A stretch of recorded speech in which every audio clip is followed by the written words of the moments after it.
কত কেউ থাকে থেকে তাদেরকে যখন লাল গালিচার সম্বর্ধনা দেওয়া হয়, দেওয়ার পরে ডানে বামে বাঁশি বাজায়, আছে না ভাই? এরকম করে পোক করে একটা লাঠি মাইরা সেলুট মারলো, সেলুট মাইরা দেখাই দিল যে কি সম্মান, আবার কয়েকটা ফোটাই দিল, পটাশ পটাশ পটাশ, ফোটে না মারলো, তারপর ধ্বনি হলো, মনে হইলো হ্যাঁ বিশাল সম্মান পেয়ে গেলাম। এই সম্মান পাওয়ার পরে কিছুদিন যেতে না যেতেই যারা সম্মান ধরে রাখতে পারে না, অত ইজ্জমান তাশা অত জিল্লমান তাশা, ইজ্জত দেওয়ার মালিক কে? ইজ্জত ছিনা নিয়া নিমিষে কলার পাতার উপরে শোয়ানোর মালিক কে? কথা বলে। সম্মান যখন ধরে রাখতে পারলো না, যেই পুলিশ এত সম্মান দিত ওই পুলিশ এখন ঠ্যাঙ্গায় হাসপাতালে পাঠায়। কথা বলে। এই পুলিশের দাপট দেখে কে? তারপরে সে কি করলো? তাকে দেখেন মানিকের দিকে, কি সম্মান তার ছিল। আর সেই মানিক পালানোর জন্য যখন চেষ্টা নিল, একটা পচা মরা গামছা পেঁচাইয়া গলার মধ্যে ধরে বলে তোর নাম কি? বলে আমার নাম মানিক বিচারপতি। ও তুই মানিক কে? পালায় যাচ্ছিস কেন? বলে পালায় যাচ্ছে, এই দেশে তো থাকার পরিবেশ এখন আমার নাই, পাইলে মেলায় ফেলবে। তখন কই পালাবি কই? পালানোর জায়গা নিয়ে যে জেল হাজতে যখন পড়বে তখন দেশের জনগণ কয় উন্নয়ন বেশি করছে, তো উন্নয়ন উন্নয়ন উন্নয়ন। তো আমরা একটু তাদের একটু সম্বর্ধনা দেই। কেউ কাপড় ধরে টানে, কেউ বক্সিং মারে, কেউ পচা ডিম ছুঁড়ে মারে। এমন সম্মান দিছে, মানিককে টানতে টানতে এমন জায়গায় টান মারছে যে মানিকের দুই আলু শুদ্ধ আউট। কথা কয় না কেন? মানিকের দুই বিসি আউট করে দিছে। কথা বলে। এর নাম সম্মান? এর নাম সম্মান নয়। দুনিয়া তো বিখ্যাত ওই রকম নিকৃষ্ট ইসলাম বিরোধী ব্যক্তির চাইতে একজন রিকশাওয়ালা, ঠেলাওয়ালা, দিনমজুর যার অন্তরে আল্লাহর ভয় আছে, সে আল্লাহর কাছে বিখ্যাত। দুনিয়াতে যদিও কেউ কাউকে চেনে না, অক্ষত, আল্লাহর কাছে বিখ্যাত, ওর দাম আছে। ইসলাম বিরোধী প্রধানমন্ত্রীর 4 পয়সায় দাম নাই আল্লাহর কাছে। কথা বলেন ঠিক কিনা? ভাই আমার, লোকমানের চরিত্রের মতো হতে হবে। লোকমান কালো মানুষ, নাক বোসা মানুষ, ঠোঁটমোটা মানুষ, অথচ আল্লাহর কাছে এত প্রিয় যে আল্লাহ তাআলা তার সূরা নাযিল করলেন। বলেন সুবহানাল্লাহ। কষ্ট হচ্ছে আপনাদের? তাহলে একটু মনোযোগ দিয়ে শুনেন, তাফসীর ভিত্তিক কথা বলছি। হযরত লোকমান কি করলেন? লোকমানকে আল্লাহ তাআলা বললেন আমি তাকে হিকমত দান করেছি। হিকমত সম্পর্কে একটু আপনাদের বোঝায় দেই। হিকমত কি জিনিস জানার দরকার আছে না নাই ভাই আমার? হিকমত জিনিসটা হচ্ছে এমন, সংক্ষেপে একটু বোঝায় দেই। একটা ক্লাসের মধ্যে যখন দেখবেন ছাত্র ঢোকানোতে গেলে, পিটি প্যারেড শেষ হওয়ার পরে খোলা মাঠের মধ্যে দেখবেন কিছু মাঠের মধ্যে ঘাস জন্মায়, আর ঘাসের মধ্যে একটা ফুল হয়। ওই ফুলের ভিতরে ছোট ছোট ছোট ছোট ফুলটা হলো কাটার ফুল। ওইটা কাপড়ের মধ্যে বিঁধে পড়ে। যদি ওই রাস্তা দিয়ে হেঁটে যাওয়া হয়, ওই যে কাপড়ের মধ্যে বিঁধে পড়ে ওই ঘাসের মধ্যে জন্মায়, ওইটাকে কি বলা হয়? ভাটুল। ভাটুল কেউ বলে বিলাই হাসনা, আমার লেখা বলা হয় বিধির বারক, কেউ বলে উকুইনা, কেউ বলে হুল। কথা বুঝলেন? কাপড়ের ভিতরে ঢোকে। স্টুডেন্টকে ডাক দিয়েছে, বাবা ক্লাসরুমে ঢুকুক। বাবা আব্দুর রহমান বলে যখন ডাক দিয়েছে, আব্দুর রহমান যখন দৌড় মারছে, ওই বিধির বারণ ওই বাটুল দিয়া মাইখে মুখে ক্লাসরুমের মধ্যে গেছে, যা খালি চুলকায়। আছে না নাই? দ্বিতীয় ছাত্রকে ডাক দিয়েছে, আব্দুর রহিম তুমি দৌড়া দাও। আব্দুর রহিম যখন রওনা দিয়েছে, যেতে যেতে সামনে দেখে যে বাটুল ব্রেক মেরে বলে বাটুল আছে, কাপড়টা গুটায় নিয়ে সাবধানে আস্তে ধীরে ক্লাসে গেছে। একটা ভিতরে বারণ বাটুল প্রবেশ করে নাই কাপড়ের মধ্যে। এই যে প্রথম ছাত্রটা দৌড় দিল, বাটুল ধরলো। দ্বিতীয় ছাত্রটা ব্রেক দিল, সাবধানে দৌড় দিল, একটা বাটুল ধরলো না। এর মানে কি? প্রথম ছাত্রকে আল্লাহ দিয়েছিলেন সাধারণ জ্ঞান, যা সবারই প্রায় আছে। দ্বিতীয় ছাত্রকে আল্লাহ দিয়েছিলেন হিকমতপূর্ণ জ্ঞান। জ্ঞান খাটাইয়া সামনে বিপদ দেখে ব্রেক মেরে আস্তে ধীরে সে চলে গেছে ক্লাসরুমের মধ্যে। একটা কাপড়ে বাটুল ভরে নাই। ভাই আমার, এখান থেকে শিক্ষা আছে। এটাকেই বলা হয় হিকমা। সাধারণ জ্ঞান, পরেরটা হলো হিকমতপূর্ণ জ্ঞান। এই জ্ঞান আল্লাহ সবাইকে দান করে এই দেশে 54 বছর রাজনীতিতে অনেকে রাজনীতি করেছে। এই রাজনীতি করতে করতে এই দেশ থেকে কেউ 10 বছর 5 বছর 15 বছর রাজনীতি ছেড়ে দিয়া বলছে ঠিক আছে দেশের লোক চায় না, ইন্টেরিয়র গভর্নমেন্ট আসুক, যে দল নির্বাচিত হবে সেই দল ক্ষমতা পাবে। কথা বলেন ঠিক কিনা? কিন্তু কাউকেই একসাথে এমপি মন্ত্রী চেয়ারম্যান মেম্বার পালাতে হয়েছে এমন রেকর্ড 54 বছরের ইতিহাসে। তার মানে কি? তার মানে বিগত সময়ে যে সরকারগুলো ছিল তাদের জ্ঞান ছিল, আক্কেল ছিল, বিবেক ছিল, বিবেক কাজে লাগায়া তারা কাজ করছে। কিন্তু বিগত স্বৈরাচার হাসিনার কোনো আগে বিবেক ছিল না, সেই ব্যক্তির কোনো বিবেক নাই। ব্যাককেলের মতো রাজনীতি করে দমন পীড়ন নিপীড়ন করার কারণে এই দেশের মানুষ তাদেরকে পছন্দ না করে আল্লাহর গজবে 5 আগস্টে একযোগে সালা অবস্থা নিয়ে পালাতে বাধ্য হয়েছে। কথা বলেন ঠিক কিনা? এই জন্য ব্যাককেলের মতো রাজনীতি করবেন না। আগামীতে যারা রাজনীতিতে অংশগ্রহণ করবেন জ্ঞান খেলে রাজনীতি করেন, হিকমত কাজে লাগান, না হলে বিগত সময় যা হয়েছে আপনাদের জন্য তাই হওয়া অসম্ভব নয়। কথা বলেন ঠিক কিনা? এই জন্য সাবধান ভাই আমার। লোকমান এই পৃথিবীতে তার সন্তানদেরকে কয়েকটা উপদেশ দিয়েছিলেন। সেই উপদেশের কারণে আল্লাহ তাআলা এই কোরআনুল কারীম উপদেশগুলো ঢুকায় দিয়েছে। সেই কারণে লোকমান এত সম্মানিত হয়েছেন এই পৃথিবীতে, কোরআনে তার নামটা পর্যন্ত এসেছে। বলেন সুবহানাল্লাহ। সেই উপদেশটা লম্বা উপদেশ থেকে কিছু কিছু কথা আপনাদেরকে শোনায় দিতে চাই। শুনতে রাজি আছেন? আছে। নাকি দোয়া করে দেব?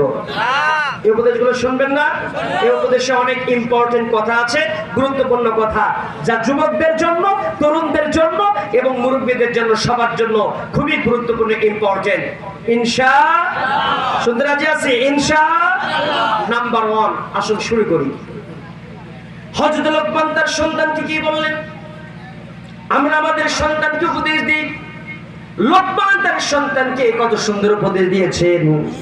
وَإِذْ قَالَ لُقْمَانُ لِابْنِهِ وَهُوَ يَعِظُهُ يَا بُنَيَّ لَا تُشْرِكْ بِاللَّهِ إِنَّ الشِّرْكَ لَظُلْمٌ عَظِيمٌ। হযরত লোকমান বলেন, ইকবালে যখন ওয়ালা মানে বললেন, লোকমান বললেন লিবনিহি তার সন্তানকে, ওয়া হুয়া ইয়াইদুহু উপদেশ দিয়ে বলে, ইয়া বুনাইয়া ও আমার কলিজার টুকরা সন্তান, মানে লা তুশরিক বিল্লাহ, আল্লাহর সঙ্গে শিরক করা যাবে না। খবরদার খবরদার শিরক করো না, আল্লাহর সঙ্গে শিরক করা যাবে না। ইন্নাশ শিরকা লাযুলমুন আযীম, এই পৃথিবীর জমিনে শিরকটা হচ্ছে আল্লাহ রাব্বুল আলামিনের সাথে অস্তিত্বের সঙ্গে বড় জুলুম করা। কথা বলেন ঠিক কিনা? শিরক করা যাবে, শিরক থেকে ফিরে থাকতে হবে। বিগত সময়ে এই দেশে রাস্তার মোড়ে মোড়ে শিরকের কাজ করার জন্য রাস্তার মোড়ে মোড়ে মূর্তি বানাইছিল। কথা বলেন ঠিক কিনা? আমাদের জাতির পিতা ইব্রাহিম মূর্তি বানাইছে না ভাঙছে? কথা বলেন, বানাইছে না ভাঙছে? ভেঙে ফেলছে। আর আমাদের দেশে মূর্তিগুলো তৈরি করেছে এক বছরে 450 কোটি টাকা বাজেট করে বাপের মূর্তি বানাইছে। কথা বলেন ঠিক কিনা? অথচ সেই মূর্তিগুলো নিমেষেই সেই 5 আগস্টে ভেঙে চুরে মাটির সাথে মিশিয়ে দিয়েছে এই দেশের জনগণ। কথা বলেন ঠিক কিনা? মূর্তি বানাইছিল। প্রিয় ভাই আমার, এই দেশে মুসলমানদেরকে ইসলাম থেকে সরানোর জন্য তারা করলো কি? মাদ্রাসা সিলেবাসেও তারা দুর্গা পূজার ছবি ঢুকাইলো মাদ্রাসার বইয়ের মধ্যে। দিছে কি দেয় নাই? কথা বলেন, দিছে কি দেয় নাই? আর বলে উঠলো ধর্ম যার যার, উৎসব এই দেশের জনগণের সবার। বলছে কি বলে নাই? বলেছিল। তাদের অবস্থা দেখেন কত চরম অধপতন হয়ে গেল। অথচ ইসলাম বলছে, রাসূল বলছে, নেতা তো দূরের কথা, বাবা মা বললেও শিরকের রাস্তায় যাওয়া যাবে। বলেন নবী সাল্লাল্লাহু আলাইহি ওয়াসাল্লাম, লা তুশরিক বিল্লাহি শাইআ ওয়া ইন কুতিলতা ওয়া হুররিকতা, খবরদার যদি তোমাকে হত্যাও করা হয় অথবা তোমাকে যদি আগুন দিয়ে পুড়ায়ও দেওয়া হয়, তবুও শিরকের রাস্তায় যাওয়া যাবে না। শিরক থেকে ফিরে থাকতে হবে। শিরক শুরু হয়ে গিয়েছিল এই দেশে। আল্লাহ সুবহানাহু ওয়া তাআলা সাবধান করলেন, শিরক করা যাবে না।